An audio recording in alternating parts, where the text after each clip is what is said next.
Alright, we are here once again for the Fate channel for the 8th anniversary of this game, and as well as the reveal for Choose Your Legends 9. So CYL9 has an interesting lineup, I guess. I'm a bit disappointed with it because I wanted at least one Engage character to win, because I do like Engage, and it is the latest Fire Emblem game, so you'd think they'd be able to win one, and they didn't last year, and it's the same thing here. But, you know, the winners, pretty well deserved, at least most of them in my opinion. Dear Dumbleman, he won first, which is cool because he is a popular OC for obvious reasons, and I get it. I'm all for the men getting more stuff. And he is going to be insane. Brave Dear Dumbleman is going to like break the stratosphere with how hard he's going to hit because his mythic version already hit so hard. So good for him. And I think he's a good OC, a good big brother, I think. And then we got Male Byleth getting second. He got third place last year, so it's expected he would, you know, get a boost up. So him being here makes sense. And of course, his female counterpart won a couple years ago. Sharina winning for the girls. That is very adorable, especially after her brother won last year. So I suppose her outfit might be wearing something like her mom, because Alphonse wore something like his dad. So Sharina, Brave Sharina is going to be cool. And then BALDR, the character I'm indifferent to. I don't hate her. I don't like her that much either. I get it. I get why she's voted. She's hot. She's a new OC with a pretty unique design, at least I think, compared to a lot of the other OCs in the previous books. But yeah, BALDR being here is pretty crazy. And she had 11,000. Like, she was just right behind Sharina, not that far behind. So BALDR being here, you know, it's kind of like Golvig, right? When Golvig won, I was memeing about it. I was making fun of it. Not making fun of people who voted for her, but I was, you know, making memes. And it was funny when Golvig won, and BALDR is kind of a similar situation. So it'll be interesting to see what she'll get for her Brave, because we don't know much about her besides she's trying to kill us in the story and trying to arrest us or whatever. But yeah, BALDR getting second, I expected it, but I was also kind of hoping it would be someone else, like an Engaged character. But those are the results, and congrats to everybody who voted for these characters. Their Brave versions are going to be ridiculous. And now we are going to what we're going to see for the 8th year celebration. And a lot of cool stuff, I think. We have also a new banner as well, the new Valentine's banner. So, first of all, we're going to look at the Hero Rises, not Hero Rises, sorry, a Hero Fest banner. So we have a tuned Ivy in here, which is pretty cool because she has a lot of potential with her fodder, and she's still a pretty good mage, in my opinion. We have Rearm Lucina. Arcane Threema is still pretty good, I think, in my opinion, and, you know, she is nice with the extra action with her Future Vision. Then we have Mythic Loki, who is still one of the better Mythics. You know, she shuts down buffs and can be annoying to deal with. And then my boy Emblem Marth. So, you know, not the greatest Hero Rises, or Hero Fest, sorry. I feel like the past few Hero Fests have been kind of meh. I mean, this one's better than some of the other ones in the past, I think. And, you know, I love Marth, but he's still not the best sword infantry, sadly. And, but, you know, he does provide the Emblem Ring, which is pretty much unskippable. Or at least the most unskippable thing in this game, so you could definitely go for him if you want. And nobody's sharing colors, so that's cool. And you know, rearmed and a Toon Hero is amazing for the fodder potential. And then Mythic Loki is okay. If you play Aether Raids, you can go for her. Her fodder is not even that good, I don't think. So kind of a decent Hero Fest banner. Nothing is super duper amazing, but, you know, still pretty solid, I guess. If you really want to go for it, you can, because the rates are going to be higher. And, you know, an Emblem Hero is still an Emblem Hero, even though it's the very first one in my boy Marth. And then we have the Special Hero Summon for Year 8. This is the, this is the Russian roulette type of thing, right? Yeah, so you pick a color and cross your fingers and hopefully you get someone you want. I have good and bad experiences with this. So, you know, some years I get something what I want. Some years I get a 4-star, which sucks because there are 4-star seasonal demotes in here that you could get, like Mirabilis. But, you know, there's still a lot of crazy units in here, like Halloween Nagi, who I want to get a merge for because I'm trying to +10 her eventually. Summer Petra is really good. Spring Chloe and Cordelia is pretty good, but then you can get, like, you know, Selena here, who's a 4-star demote. You could get a Nabata Green, who's pretty good. You know, Ephraim, Duo Young Robin. So there's a lot of good stuff. At a glance, I don't know which color is the best, like, statistically to go for if you just want a 5-star. Because some of them, obviously red and blue, have more units on it. Oh, blue has New Year Nidhogger, so that makes it automatically shoot up in value because Nidhogger is broken. But yeah, you know, you can just look at that, see the units you want, and try to get them. Obviously, it's going to be a low chance, but that's what's part of the fun of it, I guess. Then we have the special maps, you know, nothing too crazy. You always get those. And then we have orbs and tickets for that, and then a 4-star special hero summoning event, which we had before as well. So you can try and get more seasonal units. These ones are going to be a bit older, I believe. So, but you know, some of them are still nice to have, and some of them are still waiting for like weapon refines. So there's that as well. Let's see what Faye gets here. Okay, they don't even show it. 2 luminaries. I don't even know what the hell that means, but luminaries are here. I don't know. That's a new label that they're putting for these heroes. So 36 special heroes have appeared between January and September of last year, and you know, some of these are still really good and useful in their own ways. So you can definitely try and get a merge for some of these heroes or get them for the first time. I don't know who the hell I'm gonna go for, but I'll figure that out later. So yeah, free stuff, you know, free stuff galore. We're gonna get tickets for that as well. So yeah, next up is good old Hero Rises 2025. This is going to be crazy because this year, I believe they're allowing 8 heroes on the banner, which is crazy. So normally how this works, if you guys aren't familiar or if you forgot, you have the top 8 highest voted characters put into a voting gauntlet, which I always thought was kind of annoying because it's like kind of leaving it up to RNG a little bit. But anyways, you're put in the gauntlet, and then the top 4 winners are put on a banner. Last year we had all green heroes. This year it looks like it's going to be all 8, so nobody really loses, I guess. The only difference is obviously whoever wins the entire thing is going to be distributed out for free, which is always nice. But yeah, the breaking news here is now that the top 8 heroes will be on a summoning event, so that's going to be a crazy banner. I guess the only downside is that if you want to have crazy value on one color, that's probably not going to happen now because last year it was all green. So yeah, I predict Emblem Lyn, Emblem Sigurd, Nidhogger, units like that, that are going to win this time. I don't know who the hell I'm going to vote for, but there's just so many good choices now. But yeah, those are some of my predictions for the top 8. And of course, the appearance rate is going to be higher, and you can spark as well. So, you know, Hero Rises is a really good banner for just, you know, getting meta units and getting units you never had before. And I feel like Emblem Heroes are probably the highest value because they give you the Emblem Ring, and that is super duper good. And it's one of the reasons why, the main reason why those banners are kind of unskippable, honestly. So a Hero Rise is going to be even crazier. Here are the free login bonuses and quest. 16 orbs, which is not bad. I feel like we had worse in the past. 80 trait fruits, 800 toilet papers, 1800 aether stones, 800 Reno medals, that's whatever. I have a lot of those. Heroic grails, 800, that's nice. Sacred coins, 80. 80 divine dew, which is still not enough. That's probably the most disappointing part here, is that we don't get more divine dew because it takes so much to weapon refine. We get some tickets, of course, that they talked about. A form of soul, which is great.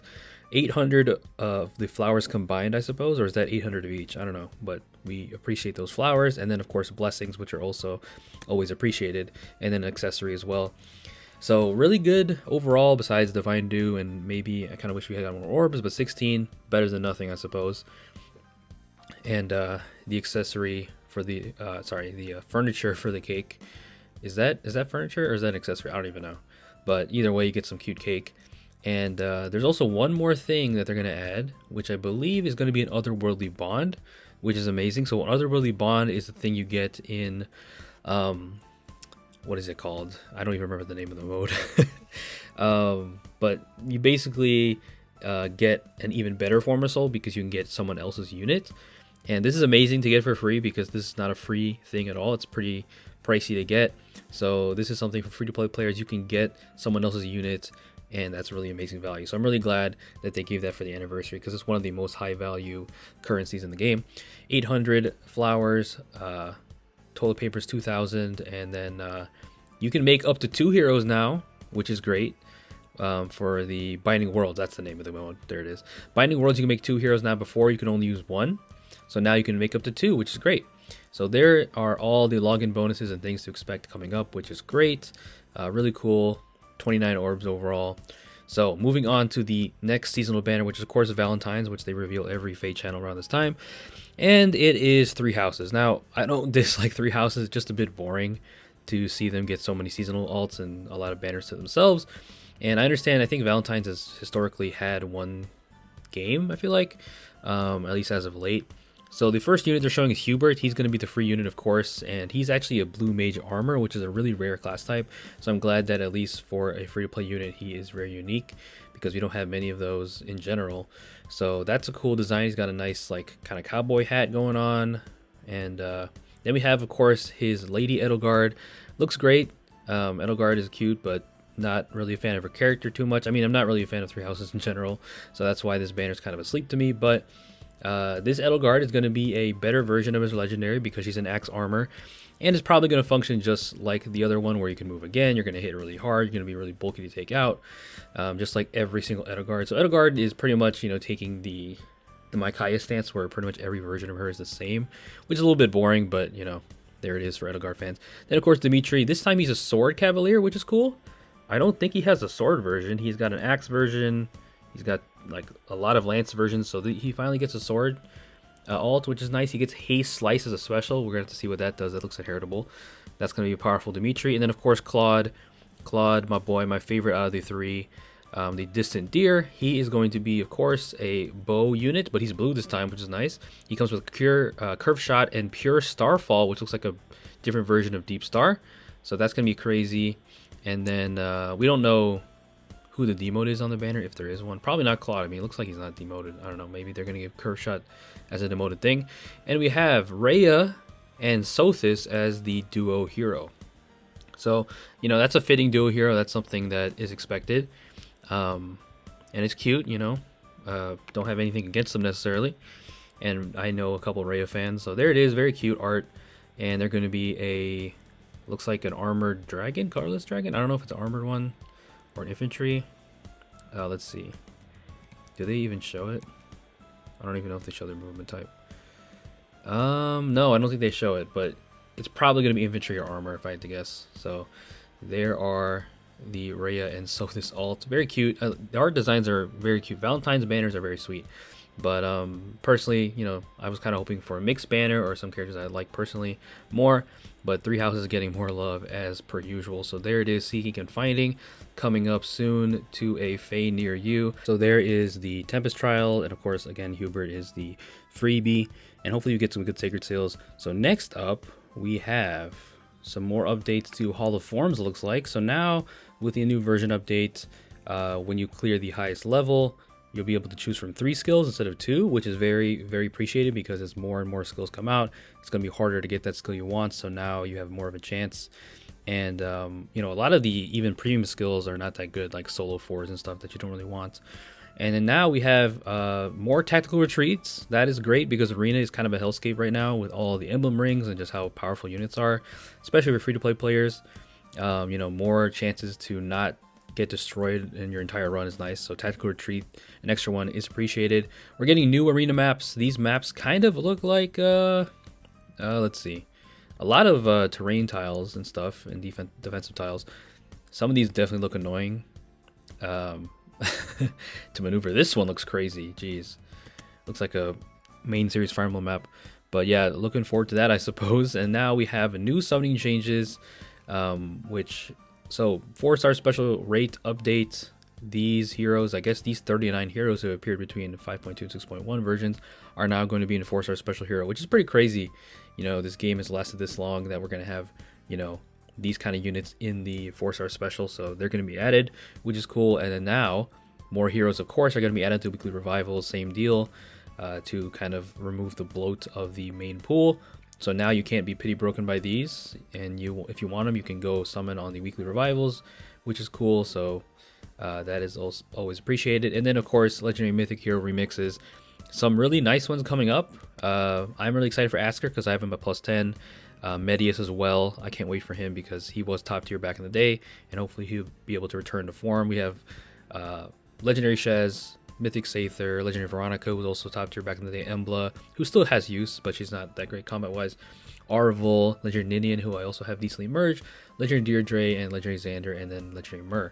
So really cool, and Myrrh was just on Hall of Forms, so hopefully these remixes are nice, and, you know, as someone who has a +10 Asker, a lot of the time he doesn't really do much for me these days. He's kind of just there for the scoring, honestly. So I'm hoping it makes him more of a beast as he... I mean, he is a beast, but as good as he once was. And then Legendary Revivals. So Legendary Revivals are going to be a way to basically, just like the summoning pool, kind of remove the bloated pool.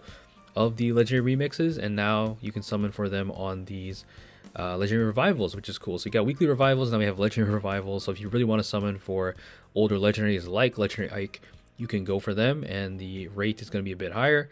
You can spark for them, of course, so that is nice. So anybody trying to finish up those merges or your favorites, that is a nice addition. So overall, nice quality life changes that, you know, not everyone's going to use, but it's very appreciated because of how many heroes are in the game. So here are the 15 heroes that will appear. We got my boy Legendary Marston there, of course.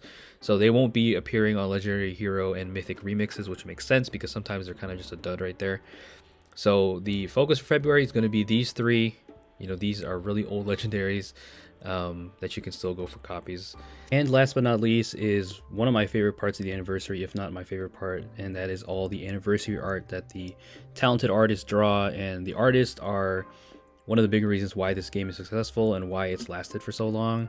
And you know, I definitely don't take the art for granted. As someone who loves seeing art on social media and retweets it a lot, you know, I definitely appreciate the artist. And yeah, they don't miss, man. Asatani Tomoyo drawing Almond Celica, that is absolutely adorable.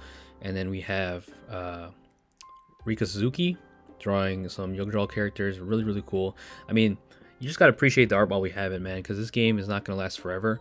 Nothing really does. So the fact that they draw this art consistently, you know, not every artist has the same amount of work, I suppose. Some artists obviously draw more than others, but a lot of these are goated artists in my opinion, and they all do great work. And yeah, I definitely don't take it for granted. So Ipei drawing all his characters, love it. You know, again, they're a large part of what makes this game so awesome, and you know, you definitely got to appreciate them every time a year goes by in this game. Famordes was top like 10 in the CYL voting, I think, this year. So that Winter Alt doing him wonders. Dazuki Izuka drawing Famordes exquisitely. I don't think anyone else could draw him as good as Dazuki Izuka does. Neon drawing Sota Maikaya.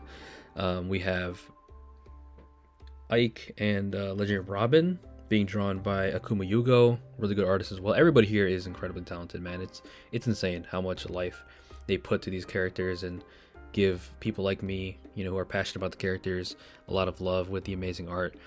And you know, this is just this is barely any of them. There's so many different artists. You know, this would take like a whole day to go through every single artist that draws for this game, I feel like. But yeah. Brave Bernadetta by Gesso King, probably my favorite Bernadetta design, honestly. Alir missed out on Choose Your Legends this time. I'm sad again that Engage didn't win, but she's hanging out with Rosado. Ichikawa Haru, one of the best as well. Kibune, I know they're controversial. I still like their art. I'm a fan. Not a fan of Gold Mary as a character, but she does look great in that swimsuit, and Bernadetta is hilarious. The original trio, the Asker trio, you know, forever in our hearts. I'm saying it like they died or something, but you know, they're great. Nichi Hayashi. We have Piazzi. I don't know if I'm saying that right. Piazzi, Arcane Giant Axe Lady, drawn by Chico. And then we have Fiorm in a bunny suit. That is very nice. And Rune by Meishima Shigeki. And then we have this makes me a little bit sad. The family, Alphonse Sharina and Henriette. Gustav, man, he shouldn't have died, man. Like, they did him dirty in this game, in my opinion. Katsura Ichiho drawing the family. That is bittersweet to see.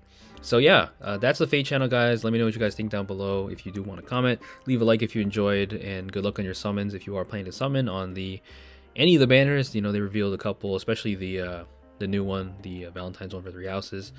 So overall, I think this Fate channel was nice. I give it like an 8 out of 10, honestly, with the quality of life changes that they had. I mean, maybe not an 8 out of 10. Like, I wasn't jumping out of my seat for anybody, but I don't think that means that it was trash just because it doesn't have a character you like or you're super duper attached to. You know, not every banner is going to have someone you like, but I think overall they made some nice changes. I mean, a Hero Rises having 8 heroes on it is crazy.